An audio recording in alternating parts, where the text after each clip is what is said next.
Damian Lillard said that something that's missing in today's NBA is having passion and pride for the name on the front of the jersey, not just the one on the back. Is that facts or foolishness? It's clear what Dame is getting at here with his comments. Loyalty. And you know what?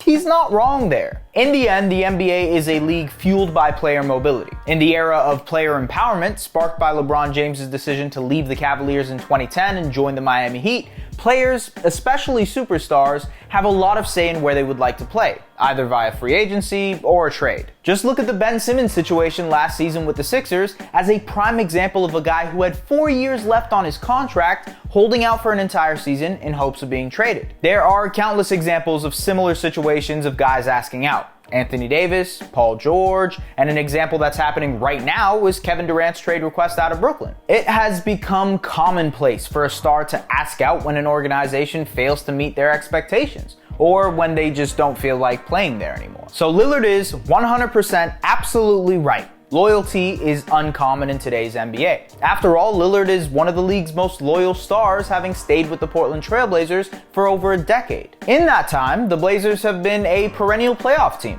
for the most part, and Lillard has provided classic performances and game winners, but the Blazers as a whole only have one Western Conference Finals trip to show for it. Portland's inability to get over the hump has had many people asking Lillard recently, why so loyal? You've never thought about moving on like so many of these other marquee players have talked about moving on from their respective teams to sort of join one another.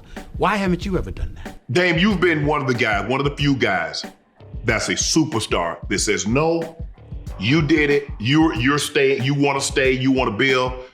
We saw what happened with Giannis because they were saying the same thing about Giannis. You know, the word loyalty always comes up. Why are you so loyal to the Blazers? Well, there are multiple factors to this. First of all, a brand new contract extension worth $122 million over 2 years that would keep Lillard in Portland until 2027 when he'll be 37 years old is a pretty good return for loyalty. Second, this loyalty is something that was instilled in Lillard at a young age. He said as much on the Old Man and the Three podcast. I think it's like the route in my upbringing, man. Anything other than loyalty ain't worth it, you know? When I committed to Weber State, it was time for me to go to school, and I was just like, I don't know if I really want to go to Utah. So I told my dad, like, man, I think I'd rather just go to St. Mary's and just stay at home. My dad was like, you told them you going?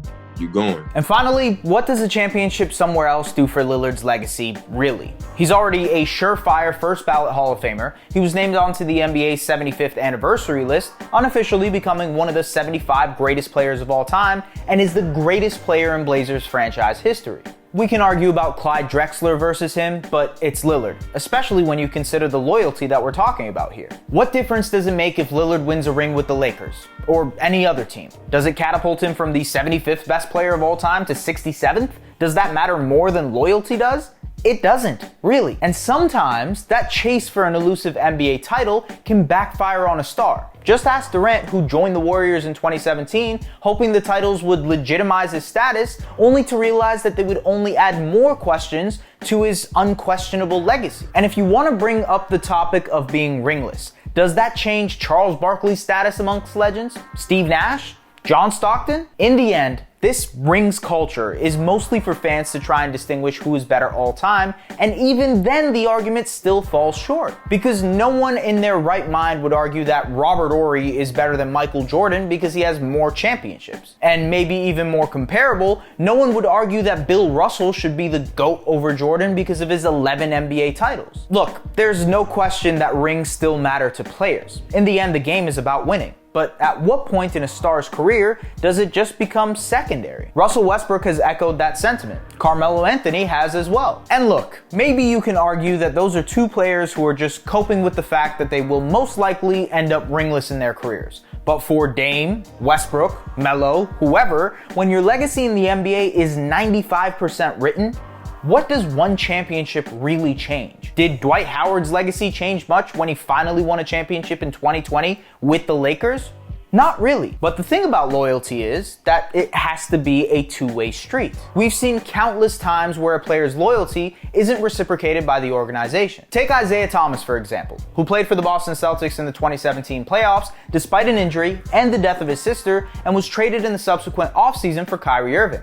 Or DeMar DeRozan, who re-signed with the Raptors in 2016 on a 5-year deal, only to be traded, to his surprise, for Kawhi Leonard in the summer of 2018. And while the Blazers have put their money where their mouth is with this Lillard extension, and have, for the most part, showed a willingness to build around their superstar point guard, trading for Jeremy Grant this offseason, re-signing Yusuf Nurkic and Anthony Simons, and helping the Blazers field another competitive roster, how far does Portland's loyalty really extend? In the end, while there are examples of a player's loyalty coming back to hurt them, overall, there's no question that Lillard is right. Loyalty is in short supply in the modern NBA. The only question that remains is if Lillard's loyalty will eventually pay off, and if being loyal is more important than holding on to one of these. Let us know in the comments, and as always, we'll see you next time.